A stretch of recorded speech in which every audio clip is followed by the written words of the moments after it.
Je me situe actuellement au sud de Madagascar, donc je suis dans l'océan Indien depuis maintenant 4-5 jours et ça avance vite.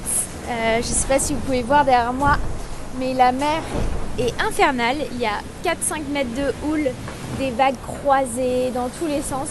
Donc ça bouge beaucoup à bord du bateau, il faut un peu se tenir tout le temps. Mais pour l'instant, ma course se passe bien. Je suis contente de ce que je fais parce que mon premier objectif, c'est d'arriver au bout de ce Vendée Globe et du coup de ne pas casser mon bateau. Et pour l'instant, le bateau est à 100% de son potentiel, donc c'est trop chouette. Comment se passe la vie à bord en solitaire? Alors, la vie à bord en solitaire se passe plutôt bien pour le moment. Je souffre pas trop d'ennui ni de solitude parce que j'ai vraiment l'impression d'être entourée déjà par tout le soutien que je reçois. De temps en temps, j'appelle mes proches et puis je sais que je suis entourée des concurrents et du coup, je me sens pas seule du tout. Et la vie à bord de mon bateau, elle est particulière et elle est bien sûr assez rude. C'est-à-dire que pour manger, je mange du lyophilisé, de la pertisée, donc c'est des plats qui sont mis sous vide ou alors qui sont déshydratés. Je dors par petite sieste d'1 heure dans mon lit qui est derrière moi là. Je passe beaucoup de temps à la météo pour dessiner ma stratégie. Donc c'est une vie un peu particulière quand même.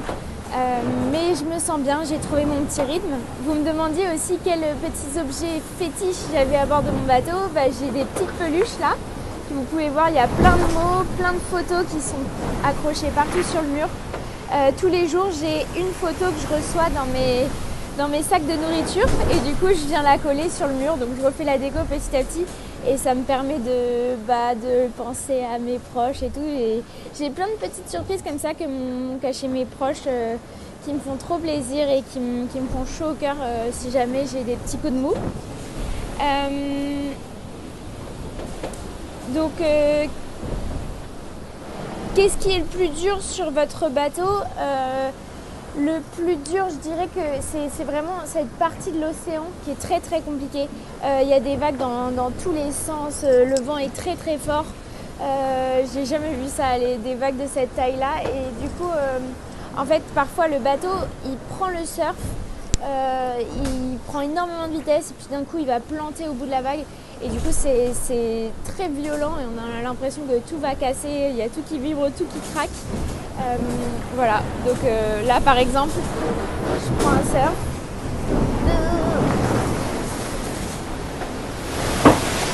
Voilà, en direct, un petit surf et un petit planté. Donc voilà, il faut toujours se tenir et ça rend la vie assez difficile à bord du bateau. Vous faire une petite visite, c'est très rapide, hein. Il y a juste donc là c'est ici que je fais la météo, ici c'est mon matelas pour dormir, ici il y a ma cuisine, je ne sais pas si vous voyez derrière moi, voilà, là derrière j'ai tous mes sacs d'avitaillement et puis là c'est le cockpit où je passe beaucoup de temps pour faire tout ce qui est manœuvre. Ça c'est la colonne qui permet de démultiplier les forces et de pouvoir gérer les voiles avec mes petits bras. Et 45 000 km à parcourir autour du monde, cette aventure, c'est comme un rêve pour vous. Oui, forcément, hein, sinon je serais pas là. Le Vendée Globe, c'est à la fois une compétition et même si je suis dans les 25, je crois, mais en fait, il y a une réelle compétition entre les bateaux à dérive et ça, c'est trop chouette. Donc, on est une dizaine à se batailler dans notre paquet. Il y a une vraie stratégie à faire, mais c'est avant tout une aventure et moi, c'est aussi ça que je viens chercher. C'est le fait d'être, de partir loin, de rencontrer des mers et des océans que j'ai jamais vus. Enfin, c'est juste fou. Là, d'avoir passé le cap de Bonne-Espérance, je me dis que dans 1 semaine, je serai sous l'Australie. Dans 2 semaines, je serai sous la Nouvelle-Zélande. Et ça, c'est juste incroyable. Et du coup, c'est vraiment l'aventure que je viens chercher. Et quel est le programme pour cette journée? Là, donc, mon programme aujourd'hui, c'est tous les jours, c'est de faire de la météo. Vérifier que mon bateau va bien, faire des checks en permanence, régler mes voiles et dormir et m'occuper si je m'ennuie. Et petite déception de la journée. Comme ça fait un mois tout pile que je suis partie, j'ai perdu toute ma musique que j'avais pourtant téléchargée. Mais en fait, je sais pas, il n'y a plus rien qui marche.